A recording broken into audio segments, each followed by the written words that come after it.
സുഹൃത്തുക്കളെ, സമയനഷ്ടം ഒഴിവാക്കാൻ കിട്ടിയ ചോദ്യങ്ങൾക്ക് മറുപടി പറഞ്ഞ് തുടങ്ങുകയാണ്. ഒരു ചോദ്യം: കാശ്മീരിൽ ജമാഅത്തെ ഇസ്ലാമിയും വിഘടിത ശക്തികൾക്ക് വളം നൽകുന്നു. ഇവിടെ രാഷ്ട്രീയം കൈയാളി ആ ഒരവസ്ഥ ഉണ്ടാകുകയും ഇവിടെയും രാഷ്ട്രീയം കൈയാളി ആ ഒരവസ്ഥ ഉണ്ടാകുകയെ ഉള്ള സമാധാനവും ഇല്ലാതാക്കുമോ? കശ്മീരിനെ ചൊല്ലിയും അതിന്റെ പേരിലും വൻ ദുഷ്പ്രചരണം ഈ നാട്ടിൽ നടക്കുന്നത്. കാരണം എന്താ വെച്ചാൽ അതൊരു സെൻസിറ്റീവ് ഇഷ്യൂ ആണ്, വൈകാരികമായ ഒരു പ്രശ്നമായതുകൊണ്ട് അത് സംബന്ധിച്ച് അഭിപ്രായം പറയാൻ ആളുകൾ സ്വല്പം ഒന്ന് ശ്രദ്ധിക്കും. അതൊരു അനുകൂല അവസ്ഥയാക്കി എടുത്തുകൊണ്ട് കശ്മീരിൽ അങ്ങനെ നടക്കുന്നു ഇങ്ങനെ നടക്കുന്നു അതൊക്കെ അവിടെ ജമാഅത്തെ ഇസ്ലാമിയാണെന്നും പറഞ്ഞു നടക്കുന്ന കുറച്ച് ആളുകളുണ്ട്. സെലഫികളൊന്നും അതിന്റെ മുന്നിലുള്ളവരല്ല. അതിപ്പോ തൽക്കാലം അവർക്ക് വേറെന്തോ ആവശ്യത്തിന് അവർ ഏറ്റെടുത്താണ്. അതിന് സ്ഥിരം നമുക്ക് കുറച്ച് മതേതരവാദികളുടെ കുറിച്ച് അതുപോലെ കിടന്നാൽ അവിടെ ഉണ്ട്, കാരശ്ശേരി കിടന്നാൽ അങ്ങോട്ടുമുണ്ട്. ഇവരെഴുതുന്ന ലേഖനം വേദവാക്യാന്ന് വിചാരിച്ച് നമ്മളെ സെലഫി ഹസ്രത്തുകൾ പോയാൽ ഇന്നത്തെ കഥ എന്ത് എന്ന് ഒമൻകാനൽ ഖുറാബുലഹു ദലീല യജുറുബിഹി ഇലാ ജീഫിൽ ഖിലാബി. ഒരുത്തന്റെ വഴികാട്ടി കാക്കയാണെങ്കിൽ കൊണ്ടുപോവുക നായയുടെ ശവത്തിലേക്കായിരിക്കും എന്ന്. പോയേ തീരുന്നാണെങ്കിൽ നിങ്ങൾ പോയിക്കോ സലാം എന്നേ പറയാൻ പറ്റുള്ളൂ. കാശ്മീർ എന്ന് പറയുന്നത് ഇന്ത്യയുടെ ഭാഗമാണ്, ഇന്ത്യൻ ഭരണഘടന അനുസരിച്ച്. പക്ഷെ ഇന്ത്യ സ്വാതന്ത്ര്യം നേടുമ്പോൾ 600 ചില നാട്ടുരാജ്യങ്ങളുണ്ടായിരുന്നു. അതില് ഈ നാട്ടുരാജ്യങ്ങളെ ഇന്ത്യയിലോ പാകിസ്ഥാനിലോ ലയിപ്പിക്കേണ്ടത് എന്ന പ്രശ്നം വന്നു. ഒരു ഫോർമുല അംഗീകരിച്ചു. അവിടുത്തെ ജനങ്ങൾ ഓരോ നാട്ടുരാജ്യത്തിലെയും ജനങ്ങൾ ഭൂരിപക്ഷം മുസ്ലിമീങ്ങളാണെങ്കിൽ അവര് പാകിസ്ഥാനോട് ലയിക്കട്ടെ, ഹിന്ദുക്കളാണെങ്കിൽ അവർ ഇന്ത്യയോട് ലയിക്കട്ടെ. ഏതാണ്ട് ഒട്ടുമിക്കതും അങ്ങനെ ജുനഗഡൊക്കെ അങ്ങനെ ഇന്ത്യക്ക് വന്നു. ഹൈദരാബാദിൽ ഭൂരിപക്ഷം ഹിന്ദുക്കളെ. എന്നിട്ട് ഇന്ത്യയിലേക്ക് ലയിക്കാൻ ഹൈദരാബാദിലെ നിസാം സമ്മതിച്ചില്ല. ഇന്ത്യ മിലിറ്ററി പട്ടാള നടപടി എടുത്തുകൊണ്ടാണ് ഇന്ത്യയുടെ ഭാഗമാക്കിയത്. ന്യായമായിരുന്നു, കാരണം ഇന്ത്യയുടെ ഭാഗം. ആ വിഷയത്തിൽ ഒന്നുകൂടി പറയാനുണ്ട്. അങ്ങനെ വന്നപ്പോ കത്തെഴുതി സയ്യിദ് അബ്ദുൽ മോദി അപ്പൊ പാകിസ്ഥാൻ ഉണ്ടായി കഴിഞ്ഞിട്ടുണ്ട്. അദ്ദേഹത്തിന് കത്തെഴുതി. സയ്യിദ് കാസിം റിസ്വിയും മറ്റു കൂട്ടരൊക്കെയാണ് അവിടെ ഇന്ത്യക്കെതിരെ പൊരുതാൻ നിൽക്കുന്നത്. അദ്ദേഹത്തിന് കത്തെഴുതി, ഞങ്ങൾ എന്ത് വേണം, ഞങ്ങൾ ഇന്ത്യയിലേക്ക് ബലം പ്രയോഗിച്ച് ഞങ്ങൾ ലയിപ്പിക്കാൻ പോവുകയാണ് ഹൈദരാബാദ്. നിസാം ഹൈദരാബാദിന്റെ പ്രത്യേകതയുണ്ട്. സയ്യിദ് അബ്ദുൽ മൗദൂദി അവിടെയാണ് അദ്ദേഹത്തിന്റെ ബാല്യകാലം മുഴുവൻ കഴിഞ്ഞത്. അദ്ദേഹം കത്തെഴുതിയ കത്ത് വായിക്കേണ്ട കത്താണ്. ഹൃദയസ്പൃക്കായ ഭാഷയിൽ അദ്ദേഹം എഴുതി, ദയവായി ആ മണ്ടത്തരം നിങ്ങൾ ചെയ്യരുത്, ദയവായി നിങ്ങൾ ആ മണ്ടത്തരം കാണിക്കണം. അത് ഇന്ത്യൻ യൂണിയനിൽ ലയിക്കട്ടെ. നിങ്ങൾ ഇന്ത്യ ഗവൺമെന്റുമായി സംഭാഷണം നടത്തും. ആ സംഭാഷണത്തിൽ നിങ്ങളുടെ ആവശ്യങ്ങൾ നിങ്ങൾ അവരോട് പറയും. നിങ്ങൾക്ക് നിങ്ങളുടെ വ്യക്തിത്വവും ഇസ്ലാമിക ശരീഅത്തും പലതും ഒക്കെ പാലിക്കേണ്ടത് അവരോട് പറയും. പക്ഷെ ഇന്ത്യയുടെ ഭാഗമായി, മറിച്ച് ഇന്ത്യക്കരുത് എന്നാണ് പറഞ്ഞത്. അദ്ദേഹത്തെ വിഘടനവാദിയാക്കാണല്ലോ, അത് ദേശീയ വിരുദ്ധനും ജനാധിപത്യ വിരുദ്ധനായിട്ടാണല്ലോ നടന്ന് പ്രസംഗിക്കുന്നത്. എന്നാൽ സയ്യിദ് അബ്ദുൽ മൗദൂദി ചരിത്രത്തിൽ ഏറ്റവും നിർണായകമായ ഘട്ടത്തില് ഹൈദരാബാദിലെ സയ്യിദ് കാസിം റിസ്വിയോടും അദ്ദേഹത്തിന്റെ കൂട്ടുകാരനും എഴുതിയ കത്ത് നിന്ന് അച്ചടിച്ചു വന്ന് ഉറുദുവിലൊക്കെ ഇതാ. ഏതായാലും അങ്ങനെയൊക്കെ വന്നപ്പോ ജമ്മു കാശ്മീരിലെ പ്രശ്നം നേരെ തിരിച്ചായി. അവിടെ ഭൂരിപക്ഷം മുസ്ലിമീങ്ങളാണ്, എന്നാൽ ഭരണാധികാരി പിന്നെ ഹിന്ദുവാ. അദ്ദേഹത്തിന് പാകിസ്ഥാനിലോട്ട് ലയിക്കാൻ ഇഷ്ടമില്ല, അദ്ദേഹത്തിന് ഇന്ത്യയോട് ചെയ്യാനും ഇഷ്ടമല്ല, അത് സ്വതന്ത്രനായി നിൽക്കാന്നാ പറയുന്നത്. ഈ ഒരു സന്ദർഭത്തിലാണ് അവിടെ ചില ഗോത്രവർഗ്ഗങ്ങൾ പ്രശ്നമുണ്ടാക്കി, മുസ്ലിങ്ങളായ ഗോത്രവർഗ്ഗങ്ങൾ പ്രശ്നമുണ്ടാക്കി. അവർ ഞങ്ങൾ എന്തായാലും ഇന്ത്യയോട് ചേരാനില്ലെന്നും പറഞ്ഞുകൊണ്ട് ലഹളക്കുവരും. പാകിസ്ഥാൻ അവരെ സഹായിച്ചു, സൈനികമായി സഹായിച്ചു. ചെയ്യാൻ പാടില്ലായിരുന്നില്ല, ചെയ്തു. ഉടനെ രാജാവിന് നിവൃത്തിയില്ല, പാകിസ്ഥാൻ സൈന്യത്തെ നേരിടാനുള്ള ശേഷി രാജാവിനില്ല. അദ്ദേഹം ഇന്ത്യയോട് സഹായം അഭ്യർത്ഥിച്ചു. ഇന്ത്യ പറഞ്ഞു, ഞങ്ങളെങ്ങനെ ഇന്ത്യയുടെ ഭാഗമല്ലാത്ത ഒരു സംഗതിക്ക് സഹായിക്കാം? ജവഹർലാൽ നെഹ്റുവാണ് ഇന്ത്യയുടെ പ്രധാനമന്ത്രി, എങ്ങനെ സഹായിക്കാന്ന് ചോദിച്ചു. ഉടനെ രാജാവ് പറഞ്ഞു, താൽക്കാലികമായിട്ട് ഞാൻ ഇന്ത്യയോടുള്ള ധാരണ ഒപ്പിത്തരാം, പക്ഷെ താൽക്കാലികമാണ് കേട്ടോ, സ്ഥിരമായിട്ടല്ല. ആയിക്കോട്ടെ, താൽക്കാലികമായിട്ട് അയാൾ ഒപ്പിട്ടു. അങ്ങനെ രാജാവ് ആവശ്യപ്പെട്ടതനുസരിച്ച് ഇന്ത്യൻ സൈന്യം പോയി. പാകിസ്ഥാൻ അപ്പോഴേക്ക് 1/3 പിടിച്ചു വരും. അതാണിപ്പോ പാക് ഒക്യുപൈഡ് കാശ്മീരായി, പാകധീന കാശ്മീരായി നിൽക്കുന്നത്. ബാക്കിയുള്ള 2/3 ഭാഗം ഇന്ത്യക്ക് പിടിച്ചെടുക്കാൻ പറ്റി. പിന്നീട് ജവഹർലാൽ നെഹ്റു അടക്കം പ്രഖ്യാപിച്ചു, എന്തായാലും തീരുമാനം അനുസരിച്ച് കശ്മീരിലെ ഈ ജനങ്ങളുടെ ഹിതം പരിശോധിച്ച ശേഷമായിരിക്കും അതിന്റെ അന്തിമമായി ഭാഗം നിശ്ചയിക്കാം. ആ പ്രശ്നം ഐക്യരാഷ്ട്രസഭയിൽ വന്നപ്പോഴും അത് തന്നെയാണ് പ്രഖ്യാപിച്ചത്. ഇന്ത്യ പാകിസ്ഥാൻ പറഞ്ഞു, എന്ത് ഹിതപരിശോധന നടത്താമെന്ന്. നടത്തിയോ? ഇതുവരെയും ആ ഹിതപരിശോധന നടന്നിട്ടില്ല. സത്യത നടന്നിട്ടില്ല. ഇനി ആർക്കെങ്കിലും അതിന്റെ കൂടുതൽ വിശദാംശം അറിയണമെങ്കിൽ ഈ കഴിഞ്ഞ ലക്കം DC ബുക്സിന്റെ പച്ചക്കുതിര എന്ന് പറഞ്ഞ അതിനകത്ത് ഡോക്ടർ MS ജയപ്രകാശിന്റെ ലേഖനുണ്ട്, വിശദമായിട്ട് വായിച്ചു. അതിനകത്ത് കാണില്ല. ഞാൻ അതിന് മുമ്പേ സർവോദയ ലീഡർ പ്രൊഫസർ രാംജി സിംഗിന്റെ ലേഖന വിഷയത്തിൽ വിശദമായി പഠിച്ചതാണ് നേരത്തെ. അപ്പോ ആ വാക്ക് പാലിക്കപ്പെട്ടില്ല. എന്നിട്ട് വലിയ പ്രശ്നങ്ങളില്ലാതെ തുടർന്നു. ജമ്മു കാശ്മീരിലെ ഷേറെ കാശ്മീർ എന്ന പേരുള്ള ഷെയ്ഖ് അബ്ദുള്ള, അദ്ദേഹം കാശ്മീർ സ്വതന്ത്രമായി നിൽക്കാൻ വേണ്ടി പൊരുതി. അദ്ദേഹത്തെ ഇന്ത്യ ഗവൺമെന്റ് പിടിച്ചു. 23 വർഷക്കാലം അദ്ദേഹം ഇന്ത്യയുടെ ജയിലിലായി. ആരാ ഷെയ്ഖ് മുഹമ്മദ് അബ്ദുള്ള? ഇപ്പോഴുള്ള ഫാറൂഖ് അബ്ദുള്ളയുടെ പാപ്പ, ഉമർ അബ്ദുള്ളയുടെ വല്യാപ്പ. അങ്ങനെ ഈ കാശ്മീരിലെ സിംഹം എന്ന് പറയപ്പെടുന്ന ഷെയ്ഖ് അബ്ദുള്ള അവിടെ സ്വാതന്ത്ര്യത്തിന് വേണ്ടി ഇതിലൊന്നും ജമാഅത്തെ ഇസ്ലാമി ചിത്രത്തിൽ എവിടെയില്ല. ആളുകളുടെ വിവരക്കെടുന്ന ഇവർ ചൂഷണം ചെയ്യാം. ജമാഅത്തെ ഇസ്ലാമി എന്ന് പറയുന്ന കുറച്ച് പേര് അവിടെ ഉണ്ടായിരുന്നു. ഇന്ത്യ സ്വാതന്ത്ര്യം നേടി ഈ അവസ്ഥയിലായപ്പോൾ ഇന്ത്യയിലെ പാകിസ്ഥാനിലെ ജമാഅത്തെ ഇസ്ലാമി മൗദൂദിയുടെ കീഴിൽ അവിടെ പാകിസ്ഥാൻ ജമാഅത്തെ ഇസ്ലാമി ഉണ്ടാക്കി. അദ്ദേഹം പിന്നെ ഒരിക്കലും ഇന്ത്യ വന്നില്ല. ഇന്ത്യയിൽ അവശേഷിക്കുന്ന ജമാഅത്തെ ഇസ്ലാമിയോട് അദ്ദേഹം പറഞ്ഞു നിങ്ങൾ അവിടെ സ്വതന്ത്രമായി തീരുമാനിച്ചു, ഇനി ഞാനില്ല അങ്ങോട്ട്, നിങ്ങളുടെ കാര്യം നിങ്ങൾ തീരുമാനിക്കുക. അങ്ങനെ 1948 ഏപ്രിലിൽ അലഹബാദിൽ ചേർന്ന യോഗത്തിൽ വെച്ച് 240ഓളം പേർ ജമാഅത്തെ ഇസ്ലാമി പ്രവർത്തകർ ചേർന്ന് ജമാഅത്തെ ഇസ്ലാമി ഇന്ത്യൻ ജമാഅത്തെ ഇസ്ലാമി ഉണ്ടാക്കി. മൗലാന അബുൽ ഇസ്ലാഹി നദ്വി അവർ അതിന് അമീറായിട്ട് തെരഞ്ഞെടുത്തു. അതിനുശേഷം ഇന്ന് വരെ ജമാഅത്തെ ഇസ്ലാമി ഹിന്ദിന് ഒരു സംഘടനയുമായിട്ടും ഒരു തരത്തിലുള്ള സംഘടനാപരമായ ബന്ധങ്ങളില്ല. ആദർശം ഇസ്ലാമിക പ്രസ്ഥാനങ്ങൾക്ക് ദുനിയാവിൽ എല്ലായിടത്തും ഒന്നാണ്. അതുപോലെ തന്നെ ലക്ഷ്യമൊക്കെ ഏതാണ്ടൊന്നായിരിക്കും. ബാക്കി ഈ സംഘടന സ്വതന്ത്രമായി പ്രവർത്തിക്കും. ജമ്മു കാശ്മീരിലെ ജമാഅത്തുകാർ എന്ത് ചെയ്തു?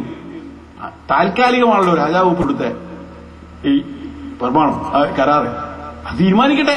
തീരുമാനിക്കുന്നതനുസരിച്ച് നമുക്ക് നമ്മുടെ ഭാവി നിശ്ചയിക്കാം. അതുവരെ ഇന്ത്യൻ ജമാഅത്ത് ഇസ്ലാമിയോടും ചേരണ്ട, പാകിസ്ഥാൻ ജമാഅത്ത് ഇസ്ലാമിയോടും ചേരേണ്ടതും. അങ്ങനെ ജമ്മു കാശ്മീർ ജമാഅത്ത് ഇസ്ലാമി എന്ന പേരിൽ അത് പ്രവർത്തിക്കാൻ തുടങ്ങി. ആ അവസ്ഥ തന്നെയാണ് ഇപ്പോൾ ഇരിക്കുന്നത് എന്നുള്ളതാണ്. ഇത് മനസ്സിലാക്കാതെ ജമാഅത്തെ ഇസ്ലാമി വിഘടനവാദം ഉണ്ടാക്കാൻ പോകുന്ന പറയാൻ ഒരു ശരിയില്ല അതിനകത്ത്. അവിടുത്തെ ജമാഅത്തെ ഇസ്ലാമിയെ പറ്റി പോലും പറയുന്നത് ശരിയില്ല. കാരണം അവിടെ താൽക്കാലികമായിട്ടാണെന്ന് രാജാവ് ഒപ്പിട്ടെടുത്തത്. പിന്നീട് അത് സ്ഥിരപ്പെടുത്താൻ വേണ്ടി ഒരു പരിശോധന നടന്നില്ല. നടക്കാതിരുന്നപ്പോൾ അവിടുത്തെ കുറച്ച് ആളുകൾ ചേർന്ന് പലതരത്തിലുള്ള പാർട്ടികളുണ്ടാക്കി. 10-23 വിഘടന സംഘടനകളുണ്ട്.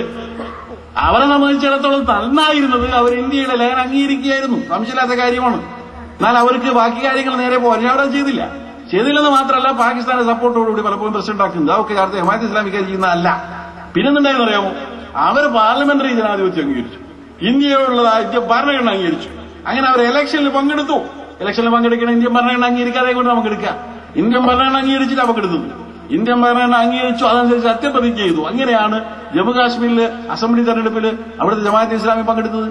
ഒരു തവണ അവർക്ക് 5 സീറ്റുകൾ കിട്ടി, ഒരു തവണ അവർക്ക് 11 സീറ്റ് കിട്ടി. പിന്നെ സയ്യിദ് അലി ഷാ ഗീലാന്റെ നേതൃത്വത്തിൽ 1986 ഇലക്ഷനിൽ പങ്കെടുത്തപ്പോൾ 87 ഇലക്ഷനിൽ പങ്കെടുത്തു. അവർക്ക് വൻ ഭൂരിപക്ഷത്തോടുകൂടി ജയിക്കാവുന്ന സാഹചര്യം ഉണ്ടായപ്പോൾ ഭയങ്കരമായിട്ട് റിഗ്ഗിംഗ് നടന്നു ഇലക്ഷൻ എന്നാണ് അവർ ആരോപിക്കുന്നത്. വലിയ അളവിൽ അത് ശരിയുണ്ടായി. അതായത് വോട്ട് ചെയ്തതായ പെട്ടി കൊണ്ടുപോയിട്ട് അതിലുള്ള വോട്ട് മുഴുവൻ അടിച്ചു മാറ്റിയിട്ട് നാഷണൽ കോൺഫറൻസ് അനുകൂലമായി വോട്ടുകൾ അതിനകത്ത് നിറച്ചിട്ട് അവിടെ പ്രഖ്യാപിക്കുന്ന സംഭവം വരെ ഉണ്ടായി. അതോടുകൂടി കാശ്മീരികൾക്ക് ജനാധിപത്യത്തിലുള്ള വിശ്വാസം തകർന്നു. അതുകൊണ്ടാണ് അതിനുശേഷം അവർ വിഘടനവാദത്തിലേക്ക് തീവ്രവാദത്തിലേക്ക് പോകാൻ തുടങ്ങിയെന്നുള്ള ചരിത്രമാണ്. പോയത് ശരിയല്ല, പക്ഷെ അവർ ചെയ്തത് അങ്ങനെയാണ്. ഈ സയ്യിദ് അലി ഷാ കശ്മീർ അദ്ദേഹം വന്ന് അതിൽ മത്സരിച്ച മനുഷ്യരാണ്. അദ്ദേഹം അതിനെ അനുകൂലിച്ചു, അതുണ്ടായത്. പക്ഷേ ജമ്മു കാശ്മീർ ജമാഅത്ത് ഇസ്ലാമി എന്ത് ചെയ്തു? അവര് സയ്യിദ് അലി ഷാ ജീലാനിയുടെ മാർഗവും അവർ അംഗീകരിച്ചില്ല. ഒരിക്കലും അക്രമത്തിന്റെയോ ഹിംസയുടെയോ അല്ലെങ്കിൽ സായുധ പോരാട്ടത്തിന്റെയോ വഴി ഞങ്ങൾക്ക് സ്വീകാര്യമല്ലെന്നാണ് ജമ്മു കാശ്മീർ ജമാഅത്ത് ഇസ്ലാമി അന്നും ഇന്നും പറയുന്നത്. അവരിപ്പോഴും സജീവമായി പ്രവർത്തിക്കുന്നു. ഏതാണ്ട് 250ഓളം സ്കൂളുകളൊക്കെ നടത്തുന്നുണ്ട്. അവരിതിലൊന്നും കോലാഹലങ്ങളൊന്നും പങ്കെടുക്കുന്നില്ല. മറ്റത് താൽക്കാലികമാണ് ലേഖനം, അത് സ്ഥിരപ്പെടുത്തണമെന്ന് ഞങ്ങൾക്ക് അഭിപ്രായമുണ്ട്. മനുഷ്യാവകാശ ലംഘനം തടയുന്ന അഭിപ്രായമുണ്ട്. പക്ഷേ ഇന്ത്യക്കെതിരെ പൊരുതാൻ ഞങ്ങളില്ല എന്നാണ് ജമ്മു കാശ്മീർ ജമാഅത്ത് ഇസ്ലാമിയുടെ നയം. വേണമെങ്കിൽ അവരുടെ വെബ്സൈറ്റ് പരിശോധിച്ച് നോക്ക്. ഞാനിത് പറയുന്നത് കേൾക്കേണ്ടത് നിങ്ങൾക്ക് അറിയാവുന്ന ഒരു കാര്യമാണ്. ജമ്മു കാശ്മീർ ജമാഅത്ത് ഇസ്ലാമിക്ക് വെബ്സൈറ്റിൽ ആ വെബ്സൈറ്റ് പരിശോധിച്ച് നോക്കി എന്താ അവർ പറയുന്നത് അറിയണമെങ്കിൽ. അപ്പൊ അതിനകത്ത് അകത്താണ് അവർ പറയുന്നത്. അപ്പൊ അവിടെ ഇത് കുഴപ്പമുണ്ടാക്കിയത് ഞാൻ അംഗീകരിക്കേണ്ട ഒരു കാര്യം ഇന്ത്യൻ ജമാഅത്ത് ഇസ്ലാമിക്കില്ല. ഇനി അവർ തെറ്റാ ചെയ്തതെങ്കിൽ തെറ്റ്. ഇന്ത്യൻ ജമാഅത്ത് ഇസ്ലാമിക്ക് അതുമായിട്ടൊരു ബന്ധവുമില്ല. ഇത് പിന്നെയും ജമാഅത്ത് ഇസ്ലാമി എന്നുള്ള ഒരു പേര് അവിടെ ഉള്ളതുകൊണ്ട് ഞാൻ ചോദിക്കട്ടെ, അങ്ങനെ പേരുള്ളതിനൊക്കെ പറയുകയാണെങ്കിൽ ലോകത്തുള്ള എല്ലാ സെലഫികളുടെയും ഉത്തരവാദിത്തം ഇവരെ എടുക്കുമോ? ഞാൻ നേരത്തെ ഉദ്ധരിച്ച അടക്കമുള്ള സെലഫി സംഘടനകൾ ലഷ്കർ-e തൊയ്ബയുണ്ട്, ഇവിടുത്തെ സെലഫികളെ ഏറ്റെടുക്കുമോ? അപ്പൊ സെലഫി പേരിലോ അല്ലെ അതിലോ അടിസ്ഥാനത്തിലോ പ്രവർത്തിക്കുന്നവരുടെ മുഴുവൻ ഉത്തരവാദിത്തം ഇവിടുത്തെ സെലഫികളെ എടുക്കുമെങ്കിൽ ജമ്മു കാശ്മീരിലെ ജമാഅത്ത് ഇസ്ലാമിയുടെ ഉത്തരവാദിത്തം എടുക്കാൻ എന്തിനാണ് ഇന്ത്യൻ ജമാഅത്ത് ഇസ്ലാമിയെ നിർബന്ധിക്കുന്നത്? ജമാഅത്ത് ഇസ്ലാമിക്ക് അതുമായിട്ട് എന്ത് ബന്ധം? കമ്മ്യൂണിസ്റ്റുകാരില്ലേ ലോകത്തിന്റെ പല ഭാഗത്തും, അത് ഇന്ത്യയിലെ കമ്മ്യൂണിസ്റ്റുകാർ ഏറ്റെടുക്കും. പോട്ടെ, ഇന്ത്യയിൽ തന്നെയുള്ള നക്സലുകളില്ലേ അവരുടെ ഉത്തരവാദിത്തം CPI-യോ CPM-ഓ ഏറ്റെടുക്കോ? അപ്പോ ഒരു കൂട്ടർ അവരുടെ വഴി അങ്ങനെ തീരുമാനിച്ചു പോയാൽ അത് സംബന്ധിച്ചുള്ള നയം വ്യക്തമാക്കുക മാത്രമാണ് ഇന്ത്യൻ ജമാഅത്ത് ഇസ്ലാമിക്ക് ചെയ്യാനുള്ളത്. ഇന്ത്യൻ ജമാഅത്ത് ഇസ്ലാമി കണിശമായും പറഞ്ഞു, അക്രമപരമായ ഒരു മാർഗത്തോട് യോജിപ്പില്ല, വിഘടനവാദത്തോട് യോജിപ്പില്ല. നിങ്ങൾക്കറിയാം, ഞാൻ നേരത്തെ ഇവിടെ സൂചിപ്പിച്ചത് 1992 ഡിസംബർ 6-ാം തീയതി ബാബറി മസ്ജിദ് തകർക്കപ്പെട്ടതിനെ തുടർന്ന് ഡിസംബർ 10-ാം തീയതി പല സംഘടനകളെയും RSSനെയും അതുപോലെ വിശ്വ ഹിന്ദു പരിഷത്തിനൊക്കെ നിരോധിച്ചിരുന്നല്ലോ. ആ കൂട്ടത്തിൽ ജമാഅത്തെ ഇസ്ലാമി ഒരു കാര്യവുമില്ലാതെ നരസിംഹറാവു ഗവൺമെന്റ് നിരോധിച്ചു. അങ്ങനെ അവസാനം അത് ട്രിബ്യൂണലിന്റെ മുമ്പാകെ കേസായി വരും. അങ്ങനെയാണ് നിയമം. ട്രിബ്യൂണലിന്റെ മുമ്പാകെ എന്തുകൊണ്ട് നിരോധിച്ചുവെന്ന് ഗവൺമെന്റ് ബോധ്യപ്പെടുത്തണം. ആകെക്കൂടി അവർ കണ്ടുപിടിച്ച തെളിവ് ജനാബ് അബ്ദുൽ അസീസ് സാഹിബ് ആന്ധ്ര ജമാഅത്തെ ഇസ്ലാമിയുടെ അമീറായിരുന്നു. അന്ന് ഇന്ത്യൻ ജമാഅത്തെ ഇസ്ലാമിയുടെ അഖില വൈസ് പ്രസിഡന്റ് നായിബ് അമീറായിരുന്നു. അദ്ദേഹം എവിടെ ചെയ്തൊരു പ്രസംഗത്തില് കശ്മീർ വിഘടനവാദത്തെ അനുകൂലിച്ച് പ്രസംഗിച്ചിട്ടുണ്ടെന്നും പറഞ്ഞു രേഖ ഹാജരാക്കാൻ പറഞ്ഞു കോടതി. എവിടെ രേഖ? ആര് കേട്ട്? അവസാനം അത് തള്ളിക്കളഞ്ഞു. സംഭവമില്ല. ഇങ്ങനെയുള്ളതാണ് ഈ സംഭവമെങ്കിൽ ജമ്മു കാശ്മീർ ജമാഅത്തെ ഇസ്ലാമി അഥവാ തെറ്റാണ് ചെയ്യുന്നതെങ്കിൽ പോലും, അങ്ങനെ എല്ലാവരുമാണ് അതിന്റെ ചരിത്രം ആണെങ്കിൽ പോലും ഇന്ത്യൻ ജമാഅത്തെ ഇസ്ലാമിക്ക് അതിലൊരു ഉത്തരവാദിത്വമില്ല എന്ന്. ഇന്ത്യൻ ജമാഅത്തെ ഇസ്ലാമിക്ക് രാഷ്ട്രീയത്തിലേക്ക് വരുമെങ്കിൽ രാഷ്ട്രീയത്തിലേക്ക് ഒരിക്കലും അത് സ്വന്തമായി വരില്ലെന്നും അതൊരു രാഷ്ട്രീയ പാർട്ടി രൂപീകരിക്കുക മാത്രമാണ് ചെയ്യാൻ പോകുന്നതെന്നും അതിന്റെ ഉത്തരവാദപ്പെട്ട ആളുകൾ പ്രഖ്യാപിച്ചു കഴിഞ്ഞ കാര്യമാണ്. ജമാഅത്തെ ഇസ്ലാമി നിങ്ങളെയൊക്കെ ശല്യപ്പെടുത്തിക്കൊണ്ട് അങ്ങനെ തന്നെ ഇപ്പോഴും തുടരും. മനസ്സിലായില്ലേ? നിങ്ങൾ മരിക്കുന്നവരെ ഈ തലവാദന അവസാനിക്കാൻ പോകുന്നില്ല. അപ്പൊ ആ ജമാഅത്തെ ഇസ്ലാമി ഉണ്ടാക്കാൻ പോകുന്ന രാഷ്ട്രീയ പാർട്ടി വരുന്നതിന് മുമ്പേ എന്തിനാ നിങ്ങൾ ബേജാറാകുന്നത്? എന്തിനാ ഈ കോലാഹലം? അത് വരട്ടെ. വരാൻ പോകുന്ന രാഷ്ട്രീയ പാർട്ടിയുടെ പേരെന്താണെന്നറിയില്ല, കൊടി എന്താണെന്നറിയില്ല, ഭരണഘടന പ്രഖ്യാപിച്ചിട്ടില്ല, നേതാവിനെ തെരഞ്ഞെടുത്തിട്ടില്ല, ഒന്നും ഉണ്ടായില്ല. ഞങ്ങൾക്കൊക്കെ തന്നെ അതിനെപ്പറ്റി ഒരു വിവരമില്ല. പിന്നെയാണോ നിങ്ങൾക്ക് വിവരം? അത് വരുമ്പോഴേക്ക് തിരുവനന്തപുരം മുതൽ കൊടിയത്തൂര് വരെ വിശദീകരണം നടത്തേണ്ടി വന്ന് എന്ത് ബേജാറാണ്? എന്തോ ഒന്നുണ്ടല്ലോ അത്. അതെന്താ? അതുകൊണ്ട് തുറന്നു പറ. ഇവിടെ യഥാർത്ഥ ശത്രുക്കളെന്ന് ഇഷ്ടം പോലുള്ളത് ഇവിടുത്തെ ഒരു ശത്രു ഉണ്ടാവാൻ പോകുന്നല്ലോ. അത് പണ്ട് ഫിറോൻ മൂസാ നബിയെ പറ്റി ഭയപ്പെട്ട മതി. ഇതുപോലെ കഷ്ടമാണ്. മനസ്സിലായി? അപ്പൊ അതിന് ബേജാറാവേണ്ട വരട്ടെ. വന്നാൽ ഞങ്ങൾ ഒന്നാമതായി പ്രതീക്ഷിക്കുന്നത് സെലഫികളെയാണ്. അത് ഞാനുണ്ട്. വെറുതല്ല, സെലഫിക്ക് ഏത് പാർട്ടിയിലും ചേരാം. കാസർഗോഡ് പോയി നോക്ക്, കാസർഗോഡ് സെലഫികളൊക്കെ മാർക്സിസ്റ്റാരാ. ഞങ്ങളുടെ പേരിലെ കേസ് മാർക്സിസ്റ്റ് പാർട്ടിക്ക് അത്യാവശ്യം വോട്ട് കൊടുത്തുള്ള കേസാ. അവിടെ പഞ്ചായത്തടക്കം സെലഫി കമ്മ്യൂണിസ്റ്റാ. അറിയില്ലേ? അതാ ഞാൻ പറയല്ല, എനിക്ക് നാളെ ഇവിടെ വരണ്ടല്ലോ, എന്തായാലും അടുത്ത വീട്ടിലെങ്കിലും വരണ്ടല്ലോ. അതുകൊണ്ട് പറയാ. അപ്പോ അതുകൊണ്ട് ആ തീർച്ചയായിട്ടും ഞങ്ങൾ പ്രതീക്ഷിക്കുന്നു. ഇന്ന് ഒരുപക്ഷെ തെറ്റിദ്ധാരണ മൂലമോ ബേജാറ് മൂലമോ വരാൻ പോകുന്ന രാഷ്ട്രീയ പാർട്ടി എതിർത്താൽ പോലും ഞാൻ മനസ്സിലാക്കുന്നിടത്തോളം വിശ്വമാനവികതയുടെ, സാമൂഹിക നീതിയുടെ, മനുഷ്യാവകാശങ്ങളുടെ, പീഡിത ന്യൂനപക്ഷങ്ങളുടെ, മർദ്ദിത അടിച്ചമർത്തപ്പെട്ട ദളിത് വിഭാഗങ്ങളുടെയൊക്കെ വേണ്ടി പൊരുതുന്ന വരാൻ പോകുന്ന രാഷ്ട്രീയ പ്രസ്ഥാനത്തിൽ ബഹുമാന്യരായ സെലഫികളും ഉണ്ടാവുമെന്ന് പ്രതീക്ഷിക്കുന്നു. എന്നല്ല ഞങ്ങൾക്ക് അവിടെ അഭ്യർത്ഥിക്കാനുള്ളത്, അതിന്റെ നേതൃത്വം നിങ്ങൾ ഏറ്റെടുക്കണം. ഞങ്ങൾക്ക് ആവശ്യമില്ല. നിങ്ങൾ ഏറ്റെടുത്തോ. നിങ്ങൾ അതിന്റെ പേരിൽ പഞ്ചായത്ത് മുതൽ പാർലമെന്റ് പോയി 2 കയ്യിൽ വോട്ട് 2 ചെയ്തോളാം. മനസ്സിലായില്ലേ? ഞാനും ഷെയ്ഖ് സാഹിബൊന്നും പഞ്ചായത്തിൽ പോലും മത്സരിക്കാൻ പോവില്ല. മനസ്സിലായി? ഇനി അഥവാ ഇന്ത്യ ഗവൺമെന്റ് സാമ്പത്തിക മാന്യം മൂലം മറ്റൊക്കെ ഖജനാവ് ചോദിച്ചു വരികയാണ്, അതുകൊണ്ട് കെട്ടിവെച്ച സംഖ്യയുടെ പ്രശ്നമൊക്കെ ഉണ്ടെങ്കിൽ വേണേ ഞങ്ങൾ മത്സരിച്ച് നോക്കാം എന്നല്ലാതെ. അപ്പൊ നിങ്ങൾ മത്സരിച്ച് ഒരു കുഴപ്പമില്ല. ഇത് നമ്മുടെ മുസ്ലിം ലീഗിന്റെ സുഹൃത്തുക്കൾക്ക് അറിയാം ഇതിന്റെ സ്വഭാവം എന്താ. അതുകൊണ്ട് അവർ നേർക്കേറെ വരാതിരിക്കുന്നത്. പിന്നെ എങ്ങനെ വരുന്നത് ഷെയ്ഖ് സാഹിബ് സൂചിപ്പിച്ചു. മനസ്സിലായി? അപ്പൊ അതുകൊണ്ട് അതൊന്നും പ്രശ്നമല്ല, ഒരു കുഴപ്പവും ഉണ്ടാവില്ല. ഇത് ഈ കഴിഞ്ഞ 50 കൊല്ലമായി, 1948 മുതൽ 10-60 കൊല്ലമായിട്ട് ജമാഅത്തെ ഇസ്ലാമി ഇവിടെ പ്രവർത്തിച്ചിട്ട് ആർക്കും ഒരു ദോഷവും വന്നില്ലെന്ന് മാത്രമല്ല, അത്യാവശ്യം കുറെ ചെറുപ്പക്കാര് ദീനുൽ ഇസ്ലാമിലേക്ക് ഒക്കെ മര്യാദക്കാരെ പറ്റി ചിന്തിക്കുകയും പഠിക്കുകയും ചെയ്തു. എന്റെ ഭാഷയല്ല, സെയ്ദ് അബുൽ ഹസൻ അലി നദവി അവറുകൾ തന്നെ സെയ്ദ് അബുൽകലാം മൗദൂദിയുടെ ഏറ്റവും വലിയ സേവനമായിട്ട് പറഞ്ഞത്, മുതലാളിത്തത്തിലേക്കും കമ്മ്യൂണിസത്തിലേക്കൊക്കെ പോയിക്കൊണ്ടിരുന്ന മുസ്ലിം യുവാക്കളെ അതിൽ നിന്ന് തടുത്തു നിർത്തി നേരായ വഴിയിലേക്ക് ഇസ്ലാമികതയിലേക്ക് കൊണ്ടുവന്ന ഈ മനുഷ്യരാണ് എന്ന് അവസാനം തന്നെ പറഞ്ഞു. അപ്പൊ അദ്ദേഹത്തോട് എല്ലാ അഭിപ്രായ വ്യത്യാസമുണ്ട്. അങ്ങനെയുള്ളതായ ആ ഒരു പ്രസ്ഥാനം അത്രയും കാര്യമൊക്കെ ചെയ്തത് അല്ലാതെ വെച്ച് ഞാൻ അതുമല്ല. ഒരിക്കലെ ജമാഅത്തെ ഇസ്ലാമിയെ നിരോധിക്കുന്നതിനെ പറ്റിയുള്ള ചർച്ച പാർലമെന്റിൽ വന്നു. അന്ന് മുസ്ലിം ലീഗിന്റെ ബഹുമാനായ മർഹൂം പ്രസിഡന്റ് കായിദ് മില്ലത്ത് മുഹമ്മദ് ഇസ്മായിൽ സാഹിബ് ഉണ്ടായിരുന്നു. അദ്ദേഹമാണ് എഴുന്നേറ്റ് ചോദിച്ചു, എന്തിനാണ് നിരോധിക്കുന്നത്? കമ്മ്യൂണിസത്തെ അത് എതിർക്കുന്നതുകൊണ്ടാണോ എന്നൊക്കെ അദ്ദേഹം അവിടെ ചോദിക്കട്ടെ. അപ്പൊ ആ ഒരു തരത്തിലുള്ള ഒരു ബേജാറുകൾക്ക് വേണ്ട. ജമാഅത്തെ ഇസ്ലാമി അഥവാ ഒരു രാഷ്ട്രീയ പാർട്ടി ഇവിടെ ഉണ്ടാക്കുമെങ്കിൽ എന്നുള്ള പല പ്രശ്നങ്ങൾക്കും പരിഹാരം അതായിരിക്കും എന്ന് മാത്രമാണ് ഞാൻ സൂചിപ്പിക്കുന്നത്. ഭരണം സമ്മാനമായി കിട്ടും, പിന്നെ മുഖ്യ പ്രവർത്തനം അതാക്കുന്നത് എന്തിനാണ് എന്നുള്ളതാണ്. വല്ലാത്തൊരു ഇത് കഥയാ. കമ്മ്യൂണിസ്റ്റുകാർക്ക് ഭരണം കിട്ടണമെങ്കിൽ ഒരു പണിയെടുക്കണം. ജനാധിപത്യ സോഷ്യലിസ്റ്റ് പാർട്ടികൾക്ക്, കോൺഗ്രസ് ഉൾപ്പെടെയുള്ളവർക്ക് പണിയെടുക്കണമെങ്കിൽ, ഭരണം കിട്ടണമെങ്കിൽ പണിയെടുക്കണം. എന്ത് രാജ്യം ഉണ്ടാവണമെങ്കിലും പണിയെടുക്കണം. എല്ലാ ഭരണം ഉണ്ടാവണമെങ്കിലും പണിയെടുക്കണം. ഇത് മാത്രം അവാർഡായിരിക്കും. എങ്ങനെ നമ്മൾ വേറെന്തോ പോയി ജിന്നിനെ പറ്റി നസീറിനെ പറ്റി സംസാരിച്ചാൽ പോലും ഒരു ദിവസം ഇങ്ങോട്ട് വരും. ഏതുപോലെ ഈസാ നബി കൊണ്ട് മായിദക്ക് വേണ്ടി പ്രാർത്ഥിച്ചില്ലേ, ആകാശത്ത് നിന്നൊരു തളിക ഭക്ഷണത്തളിക ഇറക്കി തരണമേ എന്ന് ഈസാ നബിയോട് അദ്ദേഹത്തിന് അനുയായികൾ പറഞ്ഞപ്പോൾ അദ്ദേഹം അള്ളാഹുവിനോട് പ്രാർത്ഥിച്ച സംഭവം ഉണ്ട്. കൊടുത്തോ ഇല്ലെങ്കിൽ അതിനകത്ത് പറയില്ല. ഏതായാലും അങ്ങനെ ഇങ്ങോട്ട് വരും എന്നാണോ സംഭവിക്കുന്നത്? എന്താണ് ഈ പറയുന്ന അർത്ഥം? വഅദല്ലാഹുല്ലദീന ആമനൂ മിൻകും വഅമിലുസ്സാലിഹാത്തി ലയസ്തഖ്ലിഫന്നഹും ഫിൽ അർളി കമസ്തഖ്ലഫല്ലദീന മിൻ ഖബ്ലിഹിം വലയുമക്കിനന്ന ലഹും ദീനഹും ലദീ ഇർതദാ ലഹും യഅബുദൂനനി വലാ യുശ്രികൂന ബി ശൈഅൻ എന്ന് പറഞ്ഞുകൊണ്ട് സൂറത്തുൻ നൂറിൽ പറയുന്ന കാര്യം എന്തോന്നാണ്? നിങ്ങളെന്ന് വിശ്വസിക്കുകയും സൽക്കർമ്മങ്ങൾ പ്രവർത്തിക്കുകയും ചെയ്ത ആളുകൾക്ക് അല്ലാഹു തആല ഈ ഭൂമിയിൽ ഖിലാഫത്ത് നൽകുന്നവൻ വാഗ്ദാനം ചെയ്തിരിക്കുന്നു. പക്ഷേ അത് കണ്ടീഷൻ വിജയമാണ്. അവരെന്നെ മാത്രം ഇബാദത്ത് ചെയ്യുകയും ഞാനല്ലാത്ത എല്ലാத்தைയും നിരാകരിച്ചുകൊണ്ട് പോവുകയും വേണം എന്ന് പറഞ്ഞാൽ അള്ളാഹുവിനെതിരായിട്ടുള്ള മുഴുവൻ ശക്തികളെയും നിരാകരിച്ചുകൊണ്ട് എല്ലാ പ്രവാചകന്മാരും പറഞ്ഞ പോലെ അള്ളാഹുവിന് മാത്രം ഇബാദത്ത് ചെയ്യൂ, ദൈവവിരുദ്ധമായ സകല ശക്തികളെയും വലിച്ചെറിയൂ, ഉപേക്ഷിക്കൂ. ഈ ഒരു സന്ദേശവുമായിട്ട് നിങ്ങൾ ജീവിച്ചാൽ, പ്രവർത്തിച്ചാൽ അള്ളാഹു തആല ഖിലാഫത്ത് തരും എന്നാണ്. മഹാനായ മുഹമ്മദ് സ്വല്ലല്ലാഹു അലൈഹി വസല്ലം തിരുമേനി മക്കയിൽ വേണ്ടത്ര പീഡനം ഏറ്റുവാങ്ങി അവസാനം നിസ്സാരതയിലോളം എത്തിക്കൊണ്ടിരിക്കുന്ന സന്ദർഭത്തിൽ അല്ലാഹു തആല അദ്ദേഹത്തോട് എന്ത് പറഞ്ഞു? ഹിജ്റയ്ക്ക് ഒരു വർഷം മുമ്പ് ഖുൽ റബ്ബി അദ്ഖിൽനി മുദ്ഖല സിദ്ഖിൻ വഅഖ്രിജ്നി മുഖ്റജ സിദ്ഖിൻ വജഅൽ ലീ മിൻ ലദുൻക സുൽത്താനൻ നസീറ. നീ പ്രാർത്ഥിക്കുക പടച്ചവനോട്. എന്താണ്? പടച്ച തമ്പുരാനെ, ഏറ്റവും നല്ല രീതിയിൽ ഒരു സ്ഥലത്ത് ഒരു രക്ഷാ മാർഗം ഒരു രാജ്യത്തേക്ക് പ്രവേശിക്കാനുള്ള, അല്ലെങ്കിൽ ഒരു കവാടത്തിലേക്ക് കടക്കാൻ നീ എന്നെ സഹായിക്കണമേ. അതുപോലെ തന്നെ ഏറ്റവും നല്ല രീതിയിൽ അപകടമൊന്നും വരാതെ ഇപ്പോഴുള്ള ഈ സ്ഥലത്ത് നിന്ന് പുറത്തു പോകാനും എന്നെ സഹായിക്കണം. മാത്രമല്ല സുൽത്താനൻ നസീറ, എന്നെ ഏറ്റവും അധികം സഹായിക്കുന്ന ഒരധികാരം എനിക്ക് തരയണമേ. ഇതോ അവാടാ? അതാ യൂസുഫ് അലൈഹി ഇസ്ലാം എങ്ങനെയാ വന്നത്? അവാടാ. ഈ നാട്ടിലെ ഖജനാവുകൾ എന്നെ ഏൽപ്പിക്കുക രാജാവേ, ഞാൻ കാണിച്ചരാ, ഞാൻ സത്യസന്ധനാണ്, ഈ പണി എനിക്കറിയാവെന്ന് പറഞ്ഞിട്ടാ ഏൽപ്പിച്ചു അല്ലേ?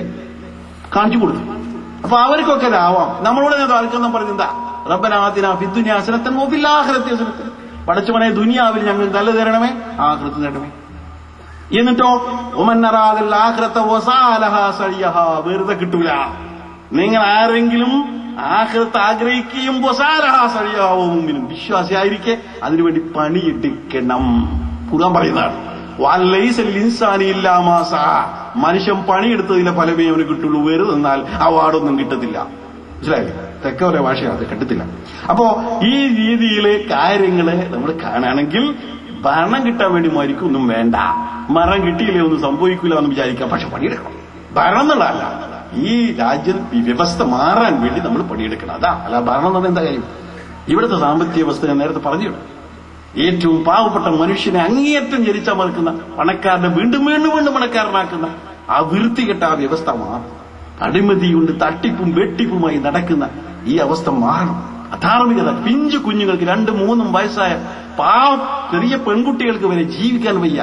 ഈ പുരുഷന്മാരുടെ കിങ്കരന്മാരുടെ അങ്ങേയറ്റത്തെ അതിക്രമങ്ങളുള്ളത് ഒരു രക്ഷയില്ല. ഇത് മാറണ്ടേ?